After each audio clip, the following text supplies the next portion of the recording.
Waalaikumsalam warahmatullahi wabarakatuh.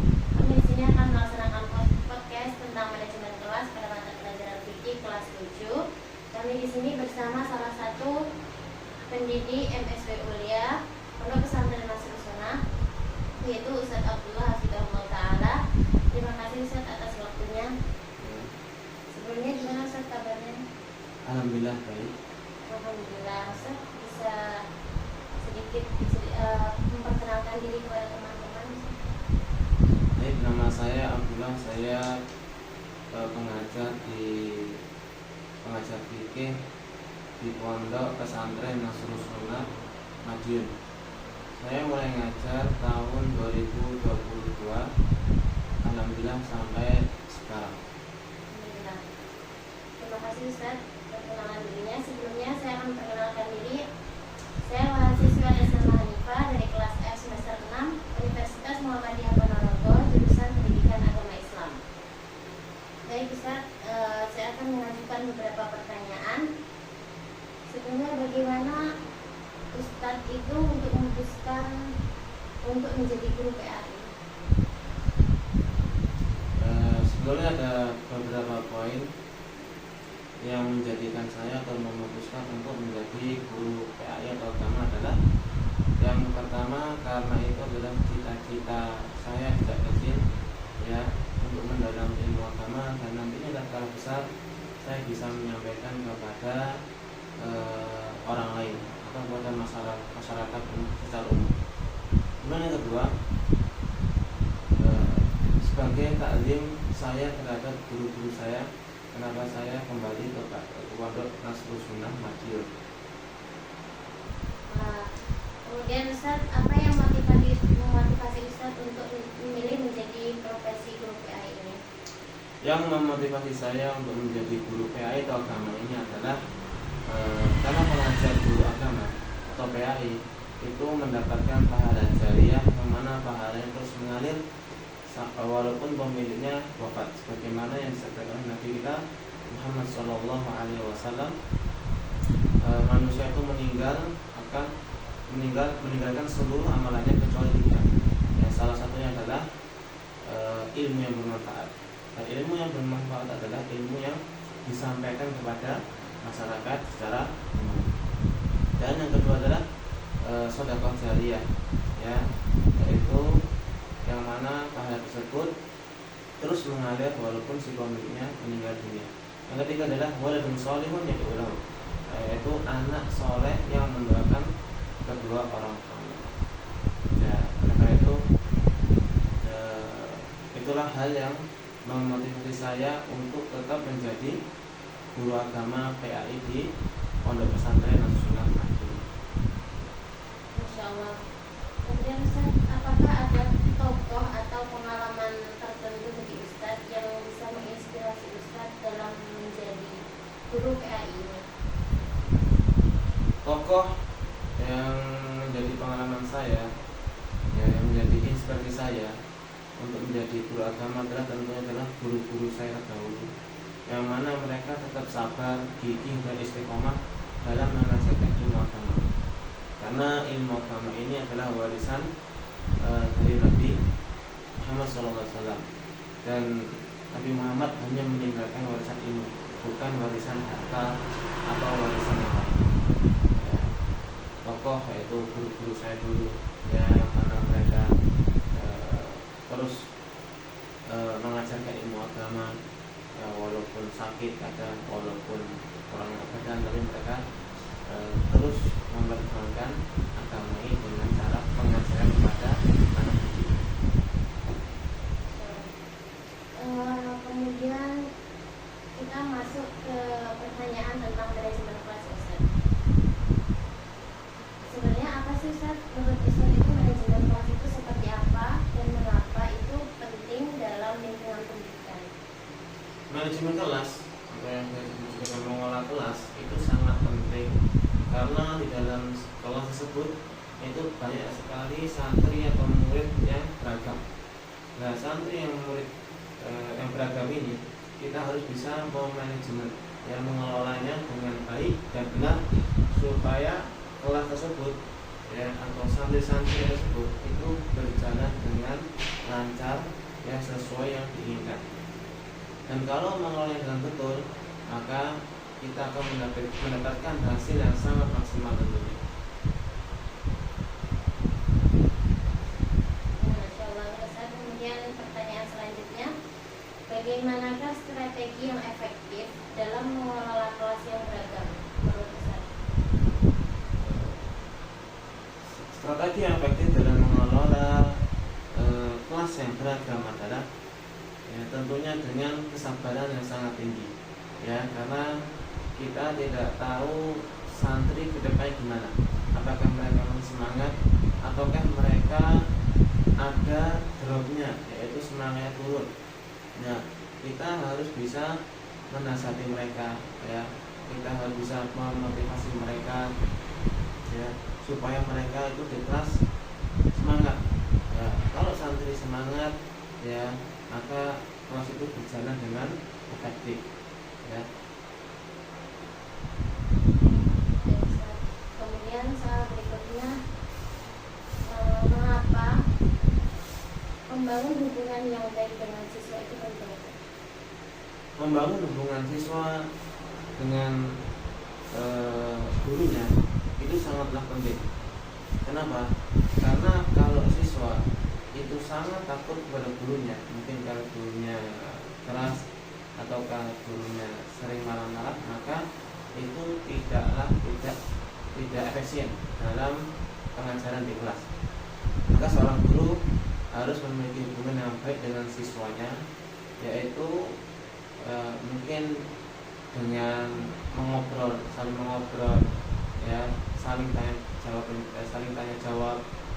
Nah, kemudian dengan cara-cara yang lain itu sangat penting, ya, guna untuk menjalin hubungan yang harmonis antara guru dan siswa. Baik, kemudian bagaimana cara Ustadz menciptakan lingkungan kelas yang inklusif dan mendukung? Menciptakan lingkungan kelas yang inklusif dan mendukung, ya, tentunya beragam, ya. Salah satunya adalah mungkin dengan kerja kelompok. Karena dalam satu kelas itu yang tadi saya katakan itu ada beberapa santri yang beragam. Ada santri yang misalnya mohon maaf kurang mampu, ya, dan ada santri yang tingkat kemampuan sangat tinggi. Nah, oleh karena itu apabila dalam kelas diadakan mungkin kerja kelompok, maka ini sangatlah bagus, ya, dalam manajemen atau mengolah kelas, karena di situ orang yang pintar bisa mengutarakan pendapatnya, dan orang yang mohon maaf kurang mampu itu juga bisa mengutarakan pendapatnya. Jadi mereka bisa berdiskusi antara orang yang kurang mampu dan orang yang memiliki kemampuan yang sangat tinggi. Dan santri yang kurang mampu tersebut sedikit demi sedikit menjadi pede, ya, berani berbicara dengan santri yang memiliki kemampuan yang sangat tinggi tersebut.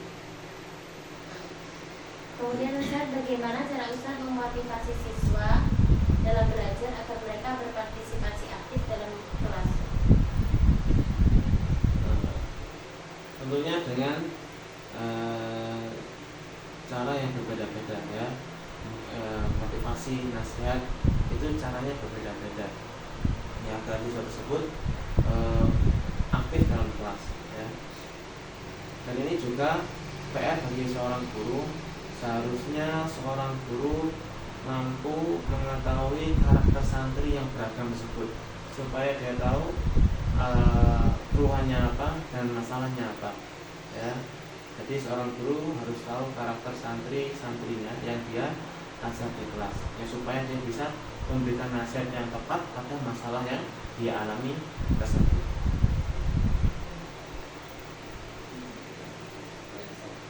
Kemudian gimana cara Ustaz mengatur strategi untuk memberikan dukungan kepada siswa yang mengalami kesulitan belajar? Bagi siswa yang mengalami kesulitan dalam belajar, tentunya kita mungkin memberikan yang pertama, ya, les khusus bagi siswa tersebut ya yang tidak bisa ya di sela-sela mungkin les khusus atau di waktu yang lain dalam pelajaran kita juga memberi nasihat ya, motivasi supaya siswa tersebut bisa kembali semangat dan bisa saling bersaing dengan satu sama yang lain dalam hal belajar. Oleh karena itu, yang siswa yang kesulitan kita tidak boleh memojokkan, kita tidak boleh menyindir dengan keras ya, baik sindir keras maupun sindir lembut sama saja ya. Yang perlu kita lakukan adalah sangat perhatian kepada siswa yang kurang tersebut ya. Dan ketika pembelajaran sedang berlangsung ya, kita juga lihat kemampuan akademik semua santri, supaya santri yang kurang mampu itu tidak terlalu tertinggal jauh ya, dan supaya bisa mengikuti pelajaran dengan santri yang lain ya. Dan santri yang kurang mampu itu bisa diarahkan menggunakan metode lain yang mungkin bagi dia itu mudah untuk memahaminya. Bagaimana cara Ustadz menggunakan teknologi tersebut dapat digunakan untuk meningkatkan manajemen kelas? Menggunakan teknologi untuk meningkatkan manajemen kelas adalah contohnya seperti menggunakan YouTube ya, menggunakan PowerPoint atau tadi seperti Canva ya. Karena menggunakan teknologi tersebut itu dapat menjadikan kelas lebih terstruktur ya, dan santrinya juga memiliki mungkin daya ingat yang lebih ya, karena kita menggunakan beberapa metode dalam pembelajaran. Kemudian bagaimana cara Ustadz memberikan umpan balik yang baik kepada siswa pada proses pembelajaran di kelas? Ya mungkin dengan memberinya reward ya, seperti memberikan hadiah kepada santri yang sudah mencapai target ya, apapun itu targetnya, kita memberikan reward, penghargaan ya, sebagai bentuk dukungan kita kepada mereka ya, yang mungkin mereka susah payah ya, yang mungkin mereka bekerja keras untuk hal itu ya. Maka bagi seorang guru alangkah baiknya untuk memberikan reward kepada santri tersebut, supaya kedepannya santri tersebut tetap dalam keadaan semangatnya stabil ya, tidak turun. Baik, kemudian bagaimana cara Ustadz menjalin komunikasi yang efektif dengan wali murid siswa? Tentunya seorang guru juga harus memiliki hubungan yang harmonis dengan wali murid ya, yaitu kita memberikan kabar kepada wali muridnya tentang anaknya tersebut ya, bahwasanya anaknya di pondok atau di sekolah atau di kelas itu belajarnya mungkin semangat ya, mungkin dia rajin ya, kita kasih ke orang tua ya berita tersebut ya. Dan apapun keadaannya, kita juga harus menyampaikan kepada orang tua ya. Keadaan yang mungkin tidak menyenangkan di telinga orang tua, kita juga harus menyampaikannya, karena apapun itu orang tua tetaplah orang tua, yang mana mereka memiliki jam kebersamaan dengan anaknya yang lebih lama. Yang kalau guru mungkin hanya 10 jam 12 jam, tetapi dengan orang tua mereka memiliki jam yang sangat banyak ya, pagi hari misalnya, siang juga malam ya, mereka memiliki jam banyak dengan orang tuanya. Dan interaksi orang tua itu juga sangat perlu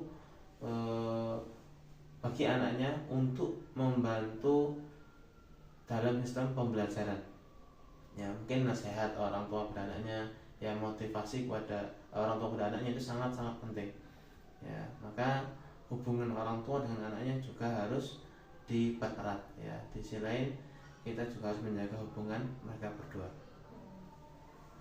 Kemudian Ustadz, bagaimana guru itu dapat terus meningkatkan keterampilan manajemen kelas mereka? Selain bagi seorang guru ya, tidak berhenti dalam menimba ilmu ya, apapun itu profesinya seorang guru ya, di bidang apapun itu mereka tidak boleh stop menimba ilmu hanya pada batas tertentu.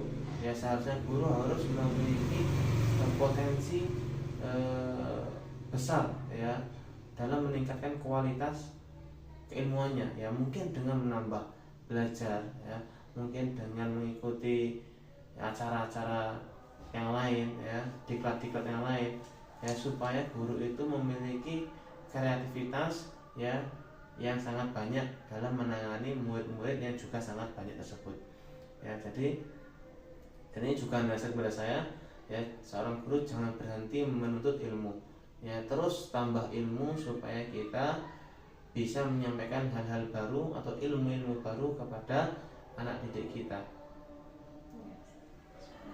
Alhamdulillah kita sudah sampai penutupan podcast. Mungkin ada pesan atau saran bagi mereka yang ingin menjadi guru PAI, Ustaz? Pesan saya bagi yang pengen menjadi guru PAI atau agama adalah hendaknya yang pertama, karena kita tujuannya akhirat, maka yang pertama adalah sangat penting ikhlaskan niat kita dalam mengajar santri-santri kita, anak didik kita, hanya ikhlas karena Allah Subhanahu wa taala, mengharap wajahnya. Ya, yang kedua, ya pesan saya kepada para guru adalah hendaknya sebelum masuk kelas para guru itu persiapan apa yang akan disampaikan di kelasnya, karena ini sangat berpengaruh pada sistem pembelajaran di kelas. Kemudian yang ketiga adalah ya, para guru hendaknya tidak berhenti dalam menimba ilmu. Ya, walaupun seorang guru, ya kita diperintahkan terus mencari ilmu sebanyak-banyaknya. Ya, sebagaimana yang dikatakan oleh seorang ulama, ya menuntut ilmu itu minal mahdi ilal lahdi, ya dari rahim sampai ke liang lahat. Jadi seumur hidup kita dituntut untuk menimba ilmu syar'i, ya dituntut untuk memperluas ilmu kita sendiri. Kemudian Ustaz, bagaimana menurut Ustaz cara yang terbaik untuk mempersiapkan diri dalam profesi ini? Mempersiapkan diri untuk menjadi seorang guru PAI tentunya harus memiliki ilmu terlebih dahulu, ya memiliki ilmu, karena kalau tidak memiliki ilmu, apa yang mau diajarkan kepada santri-santrinya, ya dia harus memiliki ilmu yang mumpuni di bidangnya untuk bisa mengajar lebih efektif dan efisien. Yang kedua adalah untuk seorang guru adalah mempunyai wibawa yang tinggi dari santri.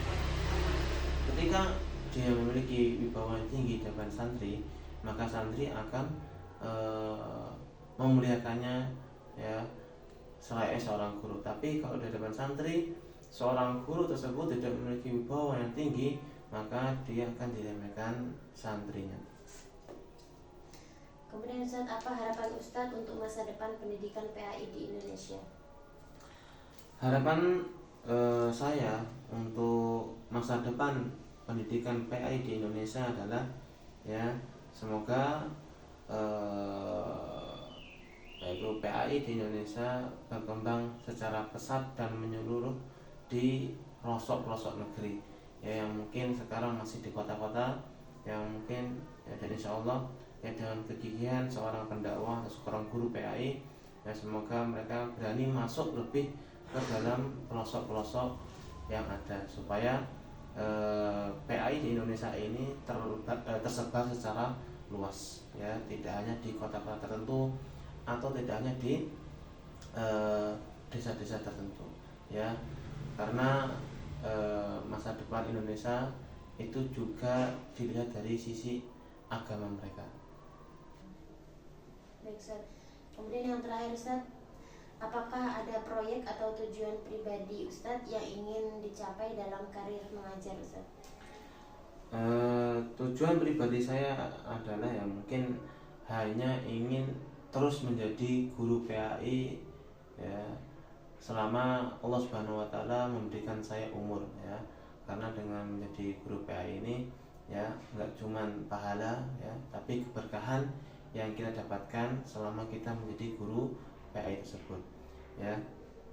Kemudian tujuan yang lain adalah supaya saya bisa mendidik ya anak-anak didik kita di jalan yang benar, ya supaya mereka tidak salah pergaulan, ya itu adalah tujuan saya sebagai seorang PPAI tentunya merasa sedikit cemas apabila anak-anak didik kita atau kita lihat di luar, anak-anak yang di luar tersebut itu sudah terkontaminasi dengan mungkin HP ya, mungkin dengan TikTok yang aneh ya, teknologi yang negatif ya. Maka tujuan saya adalah untuk mendidik anak didik kita terbebas dari hal itu ya, terjauhi dari hal itu, supaya mereka menjadi santri yang bersih, menjadi santri yang agamanya bagus dan menjadi santri yang kelak bisa meneruskan dakwah atau estafet kita semua. Baik, alhamdulillah podcast kali ini kita sudah akhiri. Sebenarnya jazakumullah khairan Ustaz atas ilmunya dan waktunya. Semoga Allah mudahkan usaha kita semua. Amin. Kita akhiri podcast ini dengan doa kafaratul majelis. Subhanallahumma wa bihamdihi asyhadu an la ilaha illa anta astaghfiruka wa atubu ilaik. Wassalamualaikum warahmatullahi wabarakatuh.